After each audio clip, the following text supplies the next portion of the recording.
and welcome to the Everyday Board Game Podcast with your hosts, Daniel. And Daniel. Daniel, it's been a long time since we've recorded, hasn't it? I mean, viewers of the video side, you know, I know there's some continuity errors. We didn't change anything. No, we haven't changed. I happen to be wearing the exact same clothes I wore a week ago when we last recorded. Same. I just did laundry, so... That's how that works, right? You know. And I have a 7-day hat cycle, so this one just showed up again. Yeah, it happens. It happens. Like you have like this weird one where it's like a snake draft. It just so happened that mathematically it somehow worked out. Well, this is one of the few hats that matches this shirt. So. Yeah, I wonder how many people believe us on this. You know, no one. No, but if you viewed our last, this is our second episode in the same evening. If you're watching us live, you know that. So if you're not watching us live, why not? Yeah, come join us live. Mm-hmm. We have good fun here. Twitch.tv/everydayboardgames. We'll talk more about it later. But we love getting involved with our viewers and talking with them on a live episode. But really, we just had on a pretty cool guest, Daniel Solis, designer of many cool games, Junk Orbit, Kodama, Space Battle Lunchtime. That didn't show up at all. No, that glare was brutal. But that's fine. And then also Trickster, which is another one I own. Yep. So some pretty intriguing stuff. And again, we want to thank him for coming onto the podcast. But you and I were talking recently, and due to life and just our recording schedule, we did our top 100. We didn't have enough time to talk about any of the games we've been playing. Yeah, so basically, Dice Tower calls it like a catch-up palooza. This is a catch-up for Doulas to talk what we've played. Yes, so we're going to go over approximately about 2 months of games that we've played. We're going to rapid fire this. That's a lot of games. And some of these are like repeats, so I don't have to talk a lot about it. So like if when it comes up, I'll talk about it then, and I'll tell you another time. That's right. So we're going to go through this. Daniel, are you ready to begin? Yeah, I'm ready. Good, because I'm not. I'm so glad you are. Okay, now I am. Here we go. And I have a new Coin of Doom, which, by the way, this is from the 25th anniversary of the Bataan Memorial Death March. So, big, hefty coin. Our previous Coin of Doom, very tiny compared to this. So, let's give it a chunk. Ow. That'll be mine, I believe. Do we agree that that's heads? That's heads. That's tails, yeah. Okay, that's what I figured too. All right, so I played a game called Holly, Festival of Colors from Floodgate Games. Absolutely stunningly gorgeous game. You have... it's based off of the Festival of Holly, where you're throwing paint around, like... I guess it would be just like dry paint, and you're coloring the streets, coloring yourselves, coloring the people. It's a really cool idea. And you're throwing these colors into the air, and you have 3 different levels of clear plastic grid, and they go down level per level, and it is clear plastic, which is awesome. So if you were to throw something on the top level, it's going to keep falling down until it either lands on somebody, in which case you give them the token for points, that you'll get points later on because they have your paint on them, and or if it lands on other things, it'll just be spread around, and once you have been completely surrounded by paint, you can jump up a level, and thus getting more paint up on higher levels will be worth more points. It's a really cool premise, really simple. I played this with my son. We liked it a lot. Of course, we spent some time at Game Vault in El Paso. Highly recommend that store. That's Holly, Festival of Colors. I highly recommend it. I'm going to give it let's see here. My initial impression, I'm going to give it a 6 out of 10. Here we go. Yep. Well, I'm not doing that. So the first game I'm going to talk about, we kind of mentioned it during the top 100. I'm surprised you skipped this one because we only touched on it briefly. And this one was one you and me both played. It's a 2-player only game. This is Twilight Struggle. It's a push and pull game where you're trying to make sure you're not playing cards of the other person because they'll get a special ability. You're trying to either move your point total one way or wait till the end of the, 8 rounds or something like that? Yeah, something like that. But, I can see why it was a top 100, or it is a top 100 game, why it was number 1 for so long. It is really good. If it wasn't for the fact that it's 2-player only, I would probably pick up myself a copy. It's just 2-player games don't get played a lot here.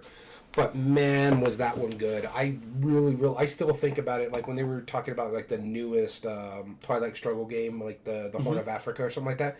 I'm like, that sounds interesting, but it doesn't sound as much fun as like encompassing the whole world. The whole world was just made of brutal. So I was just brutalizing you by playing Asian cards. Because I kept triggering scoring in Asia. And so it ended up affecting you, and it was down to the last card play. If I hadn't done that and pushed it to the 20 points, Yeah. I wouldn't have won, because in the next round you had full control of Europe, which Yep. you could have triggered the scoring then, because you always break ties. Which, can I just say, I absolutely love that idea of like, no, these scoring cards come up and you pretty much must play them when they come up. You don't have that option, but you choose when you play them. Like, that's such a cool premise, and I like that a lot. And I remember my favorite thing about what Twilight Struggle, when we were playing it, is when I snuck control of certain cities in Asia. Yep. I was like, when did you do that? Right? No, that was brilliant. Because you were too busy trying to control Western Europe. We had too many jaw-dropping moments in that Yeah. game that it was really impressive. Like, I mean, that is 100% not my style of game, but Exactly, same. I love it. I It think was it was fantastic. so good.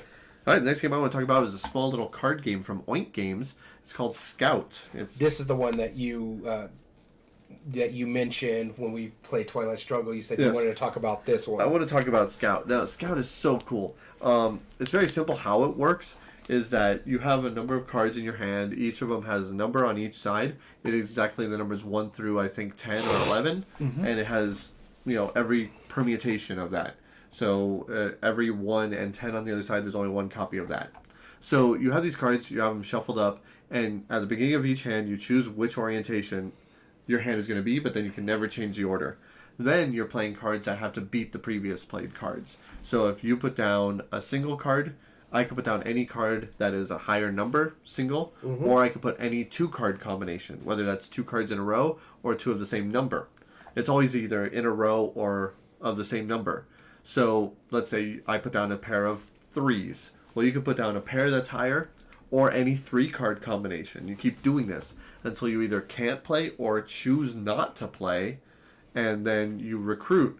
When you recruit, you take one of the cards from the previously played one, and you add that to your hand on either side, making those combinations that you need to play later on, but also making it easier for the next player. Because if you have a 3 5s, and I can't play to that, and I take one of your 5s, well, they only have to beat a pair of 5s now, all of a sudden.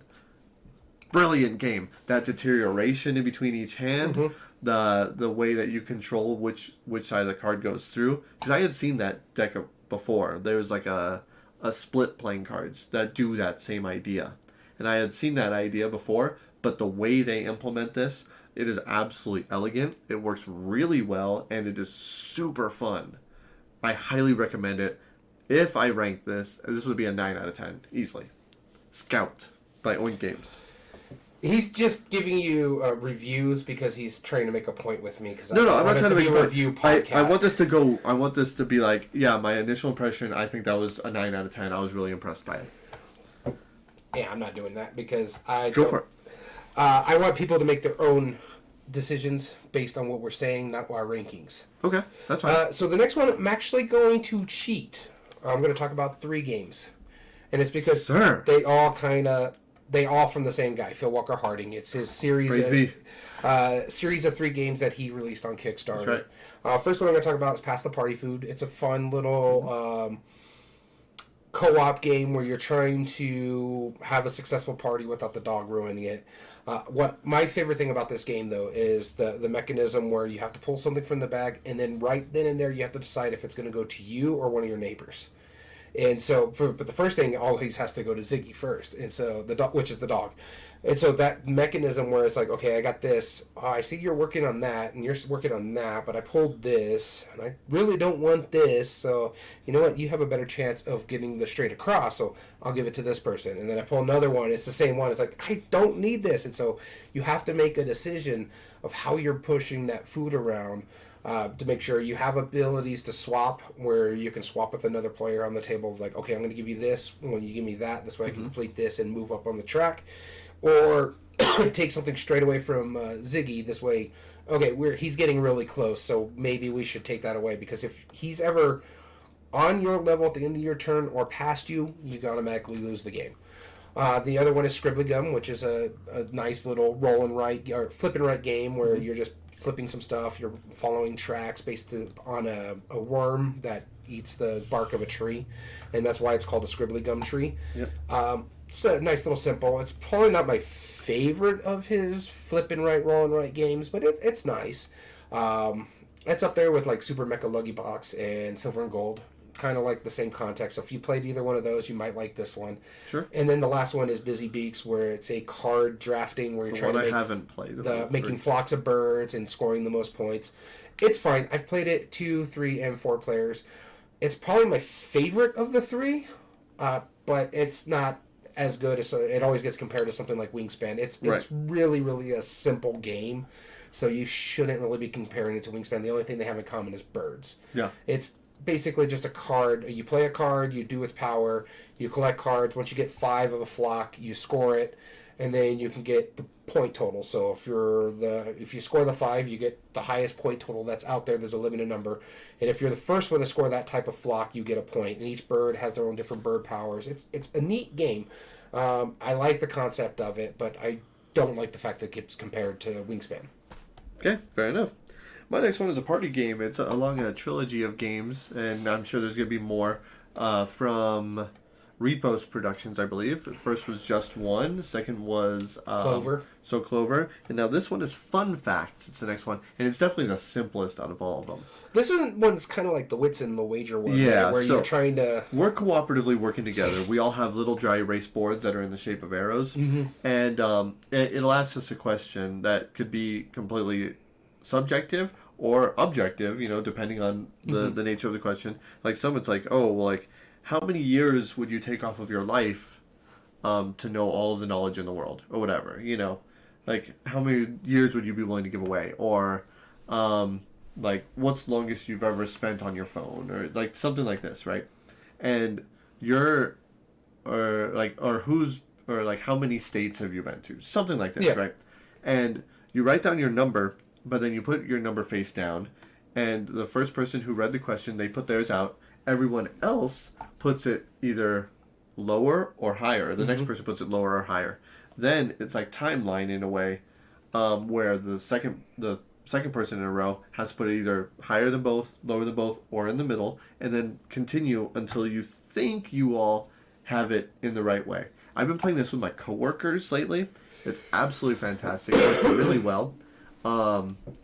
You do need a group of people to play properly. That's right. But again, I've been using this with the game with my coworkers, and this has been a great icebreaker. Yeah. Where we'd all talk. It's like, oh, who of us would be, like on a scale of 1 to 100, who likes water the most? Like, and it's like mine was pretty darn low because I don't swim. I don't do I knew yours were going to be low because I was like a 5. I definitely don't like rain. You hate rain. And then some people were like, oh, I'm a 95, I'm a 90, I'm like a 5, and they didn't know that about me. Yeah. Until I went on that rant about how rain is just the worst, and so like it's hilarious. Rain's not that bad. Yeah, you can, whatever. But either way, I got rained on like you wouldn't believe at Disney. It was crazy. No, that would not be the happiest place in the world at that point. Actually, it was nice. It kept the crowds away. that's a good reason, But no, it's such a cool icebreaker with people. I like it. It's fun. Fun facts. That's the next one I've been playing. All right, the next one I want to talk about. You actually enjoyed this one too. This is, mind you, this is all the way back on February 8th, the last time we played this one. So that's a bit of a ways, but I really, really did enjoy this game. I'm not a big fan of real-time games. Yeah. But this one was so fun because you're like, okay, start setting them that way. We kind of figured how we were going to do things where me and our friend Gamehead Geek and you and our other friend Dom worked out a plan. Me and Gamehead Geek were like, we're going to sit here, just sit them our way, we're going to mow them down. And so while you guys were taking care of like all of the little stuff that you had to take care of, like you had to destroy the spawning points or the 4 different areas you had to go over there, and then we all had to get run down. So we're making sure they're not hitting into our base. Right. You guys are running, taking care of the stuff you needed to. It's all dice rolling in like 5 minutes or something like that. Oh yeah. And it's like if you roll a certain die, then you have to start moving monsters and stuff like that. And so it's just like, okay, I got this set. Now I can sit in my way for I can kill them, mow them down.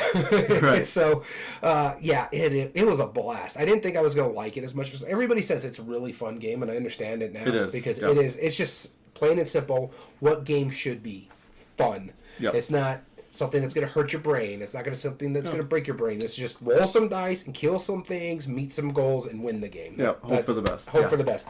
It was very good. I enjoy it. So I enjoyed it enough where I'm thinking about if I can find a copy for myself, I'll pick it up. That is Project Elite. Very cool. Next one I want to talk about was a small little card and dice game called Trick or Treat.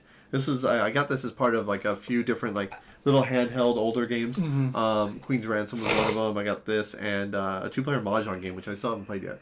But Trick or Treat has some pretty good components. Basically, you're just trying to roll different jack-o'-lanterns, trying to get the ones that are in front of you, pass them to the other players, and then whoever has the least amount of candy will get, or I'm sorry, least amount of jack-o'-lanterns at the end of the round, which is timered, will get those. And it's a silly little game. Good in concept. However, here's the problem. This game was awful. Because, and I played this with children, that's the target. And the dice correspond to the cards. You either have what shape their eyes are, like whether they're mad, angry, or sad. Or I'm sorry, what shape their mouth is, whether they're frowning, they're happy, or they're just indifferent. What color each of their eyes or mouth are, whether it's yellow or orange on an older game, and then which direction the little stem on the jack-o'-lantern was. Until I read the rules, I had no idea there was a difference. Honestly, I didn't notice that there was a difference. I didn't look at it close enough. And I was kind of wondering why this was. And the details on the dice, which are pretty nicely made dice, honestly. Especially for an older game. For an older game, yeah. It wasn't bad. But the details are so small. And the game has to account for, if I pick up a dice that's incorrect and I pass it to you, you, per the instructions, have to double check it, make sure it actually matches. If it does, then you take the card and re-roll the die into the middle. If it doesn't, then you just simply give them back that and give them one of your jack-o'-lanterns in the process. Nope. It didn't work. Kids are supposed to have fun with that. All of the kids I played with were like, that's okay. We don't need it.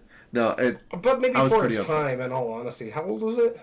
Like I want to say early 2000s. Like it might have been a little older, but for its time, sure, it might have been good. Yeah, well, you but judging by the Board Game Geek reviews, it was never considered that. I was gonna say you also got to think about the fact that when it was coming out too, it's like 2000s. There was great games, but there wasn't a plethora. It was early Rio Grande games. I know. Yeah. That. So. Yeah. No, it wasn't. It was sad, but Trick or Treat. All right, so the next one I'm going to talk about was a game we also played on that night, and everybody went home late. Yep. I think I remember correctly that you are like fine staying late because... Yeah, it was one of the few I was okay with. Because they were delaying school or something like that because of weather. Yeah. And this one is weather delay. Lords of Hellas. Mm-hmm. Honestly, it's one of those games where we always talk about it. We mentioned it earlier in the previous podcast with Daniel Solis. Uh-huh. We have a system called Damn It, whoever's name. Insert name here. Yeah. This one is not one of those games. No. I'm fine with our friend owning it. Our mutual friend Dom owns it. I think Gamehead Geek as well now. I think he picked it up on one of his bookman runs. Yeah.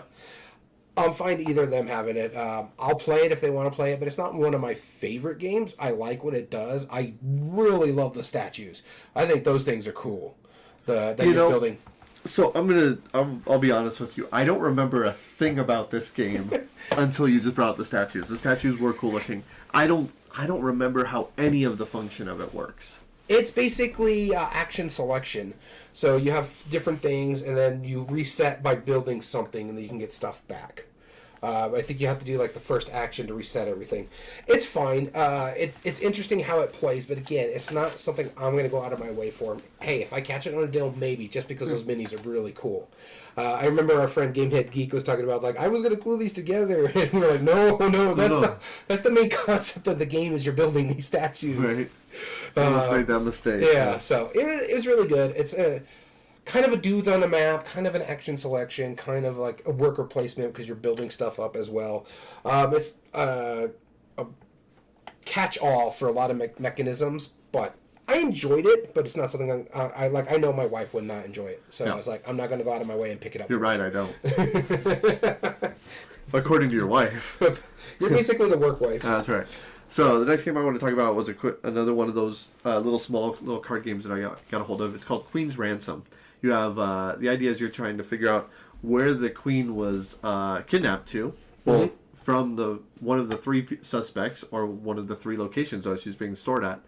You do this by figuring out each of the locations and each of the suspects have, either a likelihood or an alibi cards that either give it +1, +2, or -1, or -1, I think. And because of math, like there's no way that there's always going to be one that has either 2 or 3. Queen's Ransom. Okay, yeah.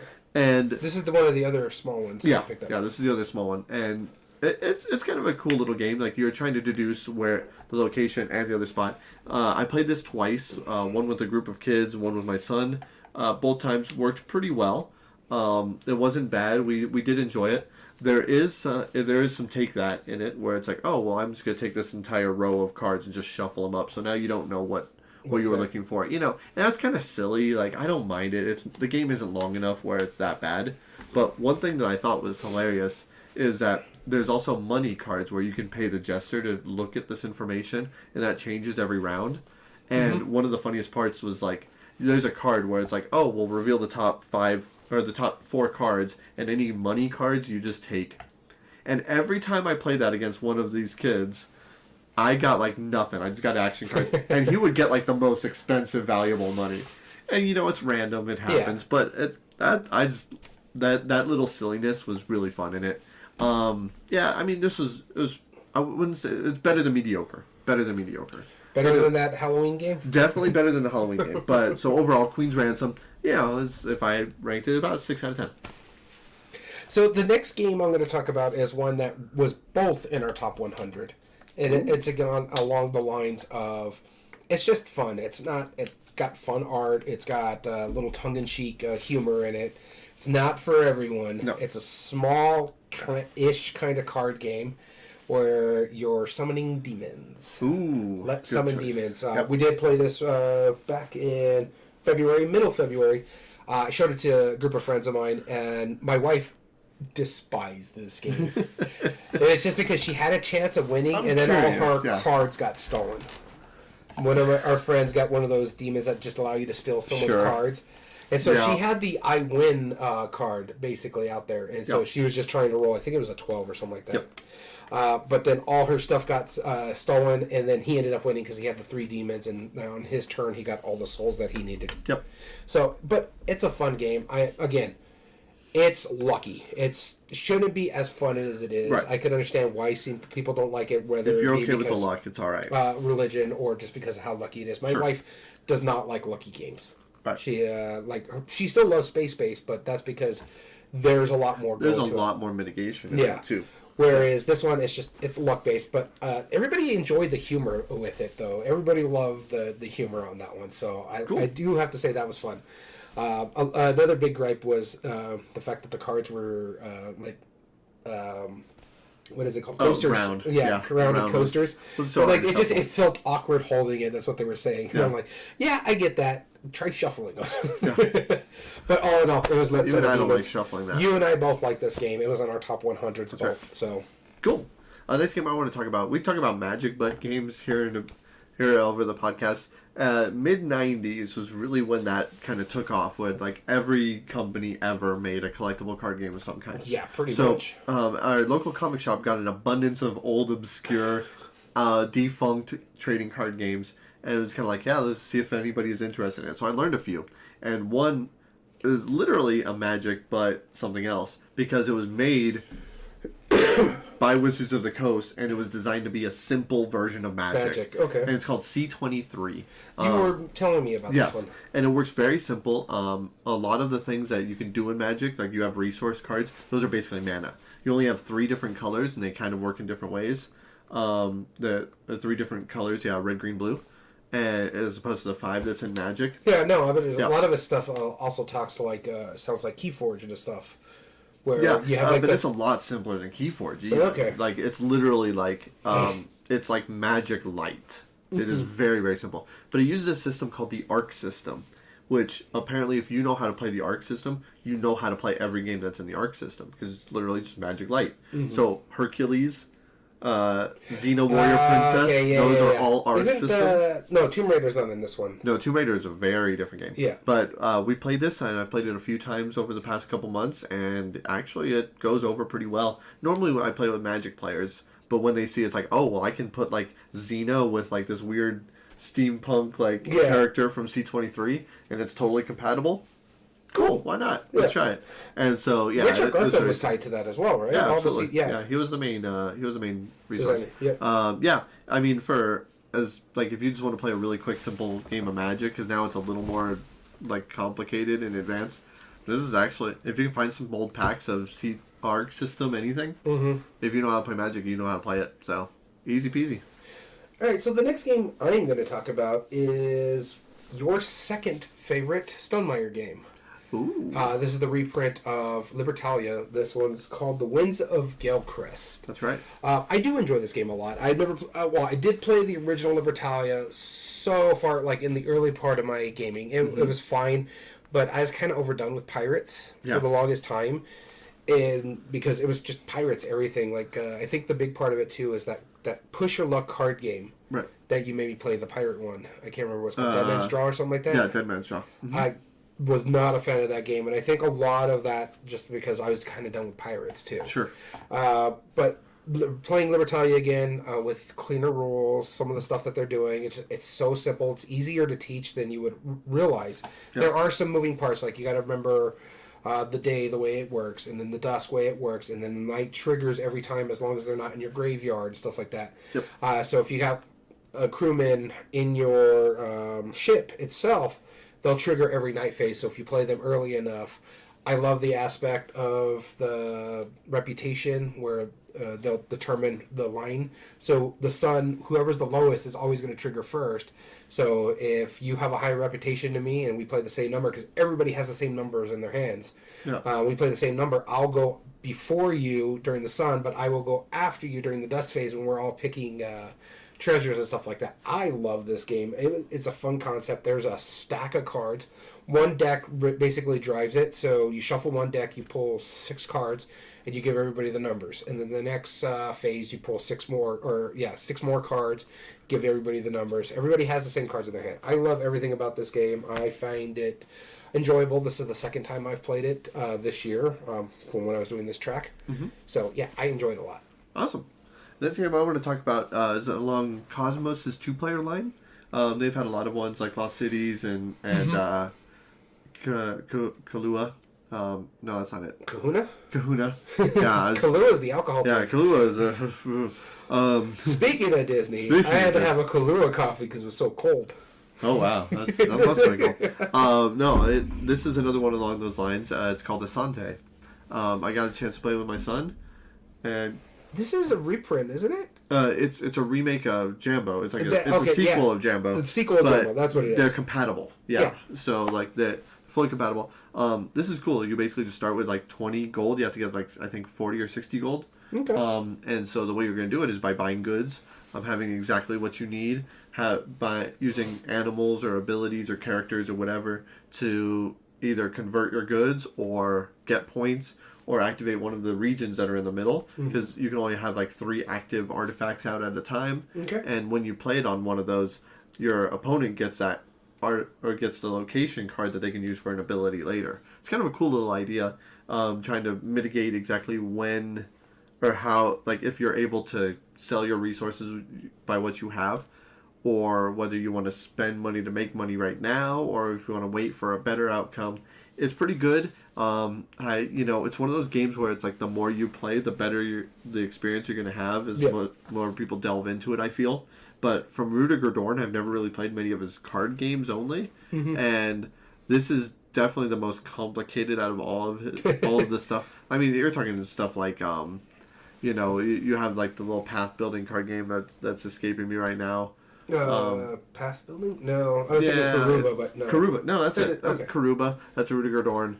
Istanbul, that's like that's actually less complicated than Asante, and so it's a cool game. I like it a lot, but it definitely wasn't like my favorite game that I've ever played by him. But I am curious to delve more into it and learn more about it. Okay.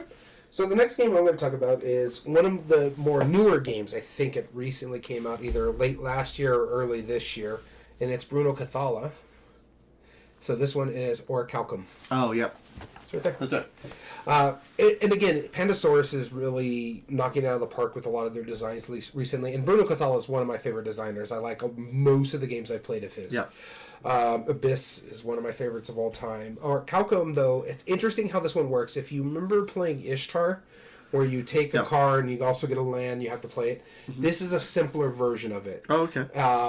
Where you take a card, you take a land. If there's a monster on it, you have to fight the monster before you can score wins. It's the first person to 5 victory points. Okay.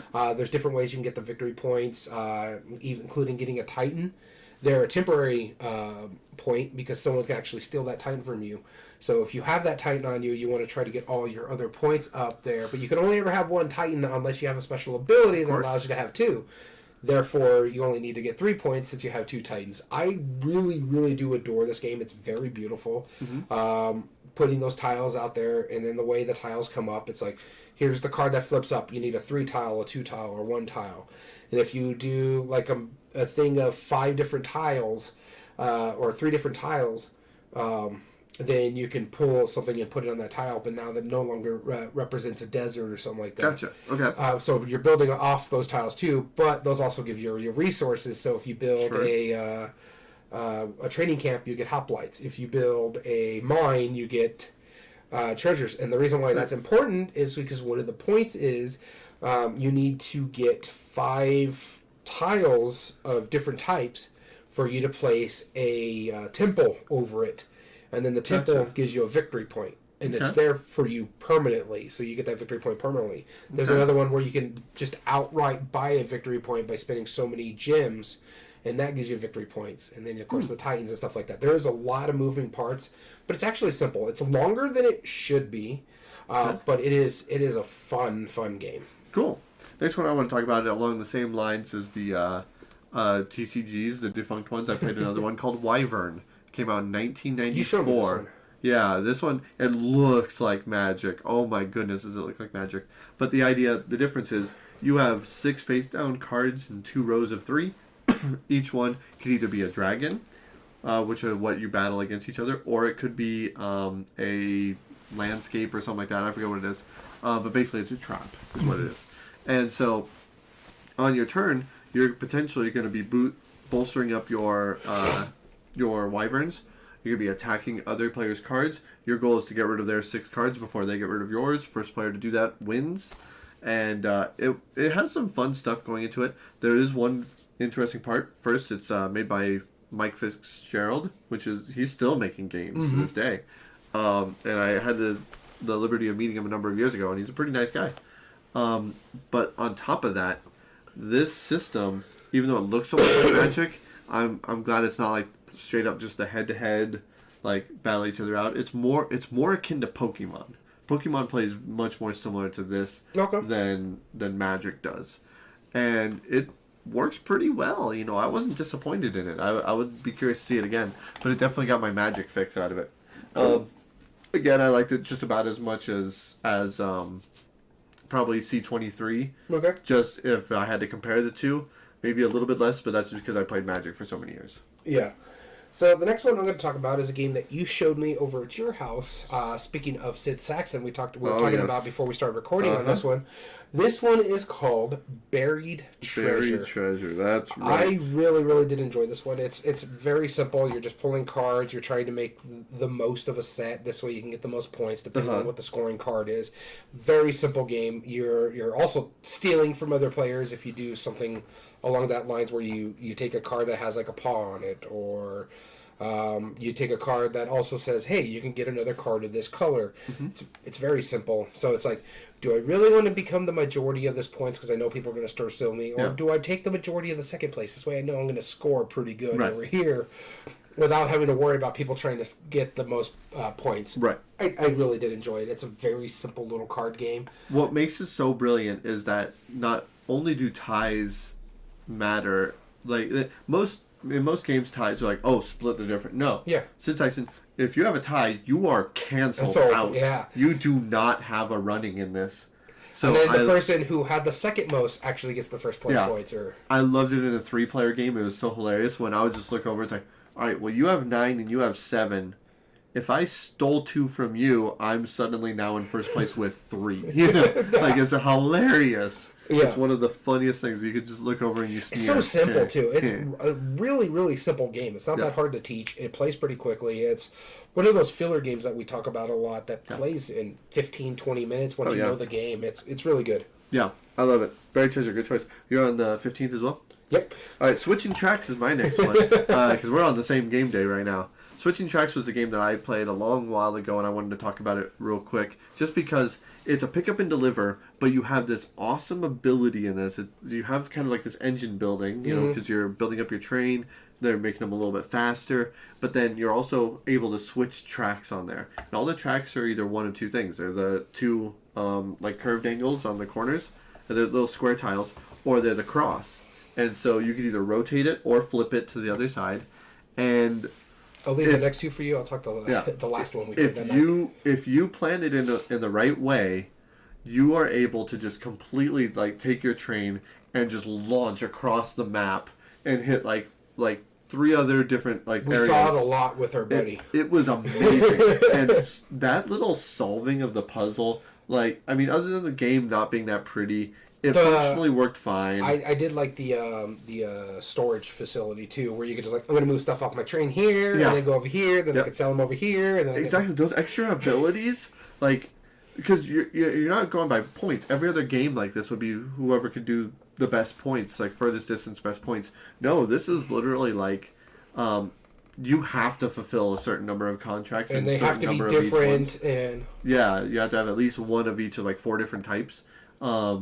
But instead, like every time you fulfill a contract, you just get an ability, and that's such a cool way to ramp up the game. It's literally just first to like 5 contracts. Some are stuff that stayed there for a while. Some are like instant, but the instant ones were really powerful. Yep, exactly. It was super cool. I like it a lot. Switching Tracks from Watzelpoag Games. So the next game, 8 out of 10. I'm going to talk about is another Sitsax, and I'll leave the other 2 for you because you probably remember them more than I do. But this one is Sleuth, and Sleuth is basically a simple deduction game. An older one too. This is what, 80s, 70s, 80s. Yeah, probably around that line. It's still being printed today, but not by much. It's so good. It's probably up there in my top 5 Sitsaxen games, in all honesty. Probably my top 3, because I think it's like Can't Stop, Bazaar, and this one. Because I really, really did enjoy the deduction aspect of it. You play a card, you ask the person, one of the people at the table, basically, show me your green cards, or show me your green pearls. Or just basically, how many green cards do you have, depending on the card you're playing in front of you. And everybody knows what kind of questions you can talk about because they're in front of you. Yep. The only thing you have hidden is what's in your hand, but when they ask you, you slide the cards to someone else. You kind of pay attention and to the point, you have a little notepad that you're writing, okay, well, I saw you slide 2 blue cards, so okay, I know I have these blue cards, so let me just mark off what I think you might have and put a question mark on it. It was so good. It got to the point where and it played quickly. I think it was only like 30, 45 minutes. Where it's like I had 2 choices that I wanted to get, and my buddy beat me to one of the choices I had. I was like, it's either going to be this or the red diamond, which it turned out to be the red diamond. Right. And so, I had a blast with this one. It's a really good, quick deduction game. I've become more and more a fan of true deduction games like this, cryptid, stuff like that. Social deduction. Yeah. It's the difference between, how do you think I think, versus, no, what are you thinking? There's a very big difference. The other one I'm going to talk about is a quick little card game with a board of Italy called Condottiere. This is kind of an older game in like the Fantasy Flight Silverline this is a small box game, but but a lot of play though. I mean, they had some really cool things. Like you only draw cards based on like you refill your hand, but then you gain more cards for areas you control, but you have to spend a lot of cards to do it. And all the cards work in drastically different ways. There's the numbers 1 through 6 or 10. Whoever plays the highest total will win that. But there's cards like the seasons might actually make it so like, the highest one collectively is worth 3 more. That affects everybody. Or winter suddenly makes everything 1. Or like priests, like whoever has the most of those gets to choose the next one. but also like makes people discard like their highest valued of ones. Then you have the heroines who are like are the women on there, which have the red numbers or either 1 or 10s that are either like the best cards in the game, like the 10s, because they're not affected by winter. So suddenly, if I have one of those and like 5 other cards, you drop me from a total of like 30 to like 16 all of a sudden. Yeah, and then another thing too with the other heroines is that whoever has the most of that determines who's going to be or where the next region is going to be. Yeah, because all you have to do is get out all 5 of your cubes, or like 3 or 4 connected. 3. Yeah, 3 connected. 5 cubes or 3 connected. So in a weird way, it's almost like an auction bid, but in just a bizarre manner and how it works. The other thing, I think it was the priest blocked. Yes. Things from the priest blocks a region from just being bid at all. Like you just can't do it. You're not allowed until he gets moved. Yeah, until he gets moved. Yeah, it's so cool. There's so many cool little special little things. Oh, I like the scarecrow. The scarecrow is like. At first, you're like, "Oh, that doesn't sound good at all," until you find out it's really good. Yeah, because scarecrow you just put place out. Someone, you force someone like, okay, I saw what you're doing there. I'm not going to win. You place your scarecrow and pull a card back up. Pull a card back, so it's like, oh, suddenly I had this 10 that's now worth 1. Okay, that's coming back. Yeah, and now you know it, but it's coming back in a later. Another thing I like about that too is that the scarecrow can only work on your line. It can't you can't pull up a heroine or any of the red cards. Exactly. It can't pull up the red cards, which is because they're immune from everything, right? And there's other little nuances and silly stuff. Like, I mean, the way you're talking about it, like, I know you were like, it was fine. I liked it. But now I think, like... I like the way the cards play. The whole area control thing is kind of okay with it. It's more of, like, a second thought. Like, oh, how do we, like, work this out? No, that's why it's there. But the card play, that's where it's phenomenal. It's funny. I was telling you, when we were playing this game, it reminds me a lot of a video game card game called Gwent from Witcher 3. Okay. Because you are playing in a line. You're trying to basically take control of areas and make the most points. So it has weather cards in there that actually make things subtracting. But you're playing in 3 lines in that one. So that's what it reminded me a lot of, the way the card plays. But the game itself is completely different than Gwent. Because in the aspect of it, it's basically area control. Yeah. Because you're just trying to win certain areas. Cool. So my next game I'm going to talk about, moving on after the 15th, because there's one more and I think you're probably going to talk about it, is Endangered. I've talked about this before. I've played it a second time, third time, something like that, on this one. And it's really jumped up in my top 100 because I love the co-op aspect of it. Yeah. Because you're rolling a set number of dice, and it's dice worker placement because you're trying to save the animals. There's quite a few ways to lose. There's only one way to win based on a number of player count tells you when the voting things are. So in a 4-player game, it's 5 rounds, and you got to make the votes. It can be lucky at times because some of those votes are based on dice rolls. Mm-hmm. But I like the aspect of the way it works with the worker placement because you all have to decide who's going to go first, and then that person rolls their dice, and you hope to God they roll low because there's only one spot that has multiple dice. There's no dice restriction on it, and this basically just gets you money. But it's like, if I roll a 1, okay, I know I'm going to put it here if I can do this action and not make it blocked off for someone. But if I put a 6 over there, that blocks off someone until I pull my dice up, and I won't be able to do that till the next round. So I love that aspect that you decide who's going to go first, they roll their dice, and then they place them out there. They do all their 3 placements. And so it's like, okay, now I know what's going to be next. I got to roll my dice. And so it's weird in the first round, but after the next rounds when you're like, you need to go first because you need to take those 6s off over there because we need those picked up. And so, again, you don't pick up your dice till the end of the round, and you can only place on a card if your dice is 1 or higher than what's there. So so if I put a 3 somewhere, I can't match it with a 3. I have to play a 4 or a 5 or a 6 to go to that space. It's a very fun game. The board's nice. The pieces are nice. I picked up an expansion because it was on sale, and I adore that one because it has little sea turtle meeples. Oh, that's fun. That's adorable. Endangered. Awesome.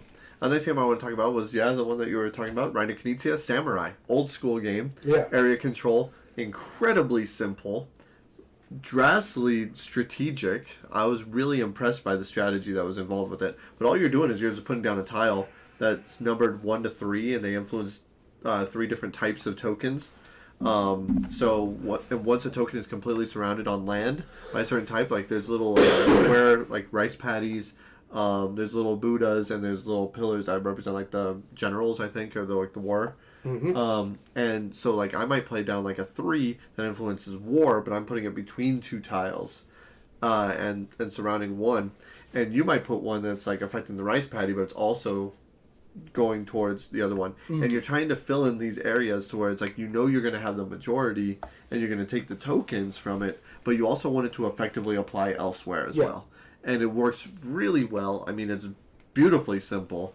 Some of the tokens will let you put ones in water, some will let you take one back, some will let you swap out ones. Some would just apply to anything, like they're kind of like wild. Another one I like is you can swap things, so you could insert this statue over here and put this over there. Oh, swap the tokens, yeah. Exactly. And some, like, I like the idea of like just like, oh, well, I'm just going to put this here and then play another tile, which lets me play another tile. Then you can continue doing that and kind of comboing. It's so simple. It works really well, and it's actually, for that being an old game, like an old Rio Grande game, it's actually a really nice production too. Yeah, like it's probably one of their better productions. I mean, some of the newer games don't look as pretty as that one. No, they really don't. Beyond the Sun. Yeah, the cover is great. The cover is great. The game is horrible. No, I highly recommend it. Samurai, probably 9 out of 10. So the next one I'm going to talk about is actually an older game. I think it came out in the late aughts. Okay. It's a racing game about huskies. Snow Tales. You finally played it. I finally played it. Nice. It's a fun game. I really, really do enjoy it. It is tricky because you have to match your speeds. You got to have synergy. You can't go. There's certain lines you can't speed over, or you take dents into your thing. You can't bump into other people, or you take dents. Once your hand's full of dents, you're out of the game. That's what happened to me when we played it. You have to be smart because there's going to be curves, and so you want your huskies to move to the curves. So you want to play your cards uneven. And so it's interesting how it works because you're going to play your cards that have numbers on it. So say I have a 5 and a 4. And my break is a 4, so it basically becomes a speed of 5. Oh, wow. But because the 5 is on the right-hand side, I have to drift once to the left. Makes sense. On the left-hand side, I have to drift one to the left because they're not even. It's very simple how it works, but oh my god, it's tricky how to get it because you don't know what cards you're going to have in your hand. You're like, well, I got to be slower than and you could discard one of the numbers in your hand to change your break speed as well. Right. And because what happens is the 2 cards get added together and you subtract your break speed, and that's how far you get to move. Okay. First person across the finish line wins the game. Simple enough. But trying to go through those curves, okay, so the curve's going this way, I don't want to go this way or else I'm going to get a dent. Yeah. But someone's in my way. But there's a really cool aspect of it. If you synergize well and you play all your numbers together, and depending on how far you back, you get to do an extra burst. So if I play 5, 5, 5, my speed is 5 because it's all synergized. But then if I'm in third place, I get to add 3 on top of that. So it's all or nothing though. So if I do decide to take that bonus, I have to go 8. Wow. The only problem with that is sometimes you got to go through a speed limit. And depending on how much you're over that speed limit is how many dents you get in your hand. And the dents can never be shed. You only have 5 cards in your hand. If you have 5 dents, you're out of the game. Oof. Yeah, so you got to be careful how you do it, but it's a really smart, fun game. I enjoyed it a lot. Cool. And I love Huskies, so. No, of course, yeah, Huskies are amazing. All right, next game I wanted to talk about was a party game. I normally don't play like 18+ party games, but this is one that I bought because one of the designers, I'm quite a fan of his designs, Ken Gruhl, and this is called Left Right Dilemma. I bought this when we went to Tucson. And this game, it's a very simple idea. Yeah. Every card you pull has a left and a right option. Like, let's say, for example, you were telling me about what could you go a year without using? Your cell phone or toilet paper? And that's the left and right. So you build a little pyramid of these cards. So you have 1, then 2, then 3, and then on the bottom you have the numbers 1 through 6. And you have the numbers 1 through 6. Then one person is picked to be the one who kind of chooses their own personal path. Yeah. Once they've done that, they have a little dial that has numbers 1 through 6. They put it face down. Then everyone else makes their predictions on which path that they would go down. Then once everybody else has done it, you all reveal, not the one person, but my friend Jim, like his example, he had to choose one, so he put it face down. Everyone else had to make their guesses. Then we all revealed it, and then would discuss why we picked each way. And then we all take a vote to which one we're going to go with. once we all decide, it's like, oh, well, like, Danny knows him pretty well, so, like, let's just pick his. Okay, so we check mine. If ours match cooperatively, we get a point. Trying to get a point out of, I think, 6 rounds. Yeah. Up to 6 points. The only reason it's an adult game is because some of the questions are incredibly adult. Yeah. And I mean incredibly adult. And I'm not going to go into details, but Jim was playing with his sister, and there was one question that was the first one that popped up that was incredibly awkward And for him to I'll answer. tell you his answer, basically, I don't need to know that. Yeah, I don't need to know that. It was hilarious for me and my wife who were watching them, and like they hadn't seen each other in a few years, and they just look at each other like, I don't need to know this. It was really genuine. And again, like, I mean, part of that is just the silly, like, chuckles. Like, I wasn't sure who I was ever going to play this with, but I love the idea of it enough where I was like, okay, I want to buy it. And it actually worked really well. Don't bring it to work. That's not a good... Yeah, don't. It's not an icebreaker like fun facts. So. No. Fun facts is better. But if you have the right group, it's a ball. So the next one I'm going to talk about is one of the first games when I decided that when we do our game nights, one of my picks is going to be Shuffle Shame games, and the next pick I'm going to do the shelf games that I want to get off the shelf again and play again. Yep. This was one of the first ones on my list. In fact, it was the first one we played. You had never played it either. Yes. I love this game. I just saw this right now. Yep. It's Freedom, the Underground Railroad. Yes. It is such a good game. I love the aspect. It's not a pretty game by any means. No, it's fine. But it's historical. Yeah. It's tough. It's telling a tough story about the freedom and abolishing of slavery. But Academy really knocked it out of the park with this game for something that's been around since I think it was 2013 when it came out. So it's about 10 years old. Yeah. It is a phenomenal game. I like the fact that you're not only trying to free as many slaves as you can, but you're also trying to get funding to abolish slavery. So you want to spend your money to buy tokens to move into the next era, because you can't do it until you get to the next era. You have a certain amount of rounds to do it in. You have a certain amount of slaves that can be lost. You have to rescue a certain amount of them, get them into Canada. It is. I love everything about it. I like where you have the slave catchers. You have to worry about where they're going. They can move through a section because the slave's hiding, but once they stop, they capture a slave, put it back on the market. No. And if there's nowhere place to put that slave, they're lost. Yeah. And so I loved every aspect of this game. It's a tough game, in all honesty, right. But it's fun to play, and that's a big thing about it. But it is very historical. You see all this stuff because it has pictures from the era. It has like context and story about it. So yeah, Freedom, the Underground Railroad. Very good. Yeah, I agree. I'm glad I finally played this. Next game is a game. It's a modern game that one of our longtime viewers, I forget off the top of my head who it was very much pushing for us to try at some point. It's a 2-player only game. It's head to head. Where you are trying to... It's post-apocalyptic theme, and you're trying to destroy each other's outposts. This is called Radlands. I haven't played this one, but I heard Yes.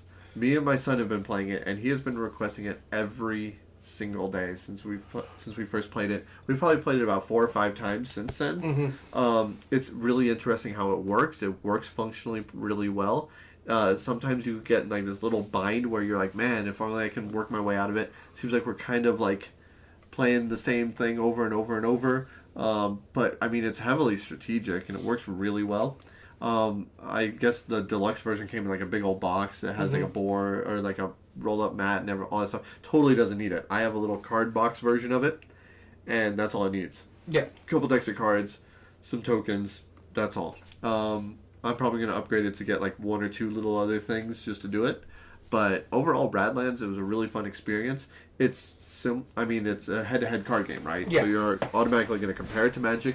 It is a very different game on how it works and how it feels as well. You never feel like you have enough to do anything specific at once, but there's a lot of multi-use cards in it. So, there you go. Radlands. I can recommend it. Probably about a 7 out of 10. I'm moving up on my list here because some of the other games I've talked about before, like Abyss and forget what the other one, like New York Zoo. We've talked about these before. But this one I do want to talk about because it's one of the newer games that I've played. It's an older game. It's actually one of the more famous worker placement games. Oh, okay. And I like what it does. And this is Pillars of the Earth. This is a really, really fun worker placement game. Yep, it's right there. What I like about it is because you're bidding on a certain track to get certain things, but then once the worker placement part of it is when the master builders are coming out. Yep. So you're using your workers to either get you money or get you resources. Your little workers. That's it. Your master builders are your worker placement thing, and they come out and there's like a bidding process in a sense. The first one that comes out, it's like, I got to bid 7 coins. Yeah, I'll wait. Sure. Next person, do they want to bid 6, and so forth, and you're going. And then once someone finally does decide to spend, I'm going to spend that money because I want to get the first spot that I want to go to, you take your builder and you move it somewhere across the board. In one of the many different things.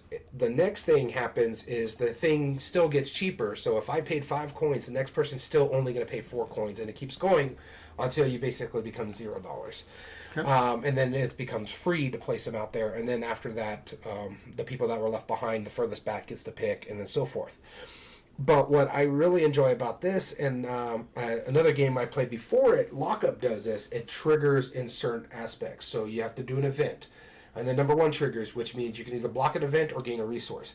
Number 2 triggers, 3 triggers, and then the worker placement where your people are at, they'll give you gold. And then all the different spots trigger until you're done, then you move into the next round. And it's set, so after the end of each round, you put a new piece of the pillar, or the cathedral, which is what you're building, and that's your timer. Yeah. It's really, really good. I enjoy the mess out of this game. I'm sad I waited this long to play it. Yeah. I can't wait to play my version of it because I just recently picked it up, so I'm like, fine, I guess I'll finally play it. But yeah, next one I wanted to talk about was a game from Haba. It's in their family game line. It's called Mountains. 4 minutes. That's fine. Well, I'm not even through February. That's why I skipped ahead. Right, exactly. No, Mountains. It's a cool little game where you have all these different tools that are dealt out amongst the players, like canteens and like rope and all these lanterns, lighters, whatever. You have all these different tools, and you have a bunch of different levels of cards that need either 2, 3, 4, or 5 different numbers of these tools. Some that are more than others. You're trying to get the most stamps in your little hiking book. Whoever gets the most stamps wins. And the only 2 resources that there are is you will, from these cards as a reward, you'll either get stamps or you'll get, like, the sharing cubes. I forget what they're actually called, but they're cubes.